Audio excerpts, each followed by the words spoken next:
रायजोफोर दाख्लै बावै माइ हानाय नुनाया दिनै सेस रोगाजोब्बाय। नै बे दांग्रिसे बारा जानायखौ खर'आव लाबोबाय बियो। मावगासिनो रायजोफ्रा।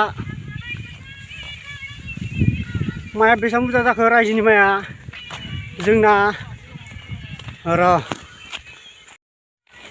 बैलाय 8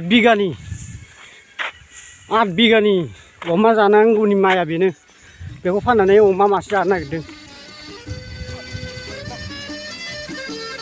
नै बेसेबां गोजौ जाबाय 8 बिगानि।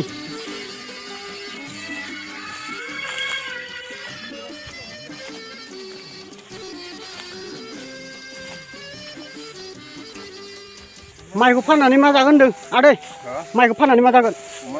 अमा खै हाजारनि? 15,000नि। होमबाबोथ' माखासे थाबावगोन ना?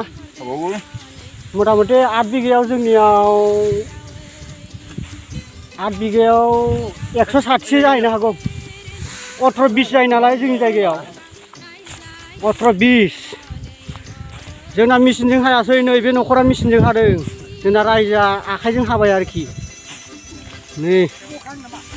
नै लाबोगासिनो दङ रायजोफ्रा। जोब्बायानो। ओमफ्राय बै खानाय जाथि लानाया बेनो हिनजाव होनांसिगौ। स्कुलबो थांला, स्कुल गारबाय।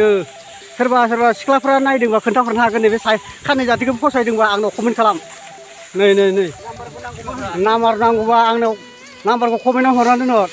बिनि नाम्बारखौ होगोन आं। ओमफ्राय हाबा होबासो थिग जासिगोन। बिराद दुस्थ'थार।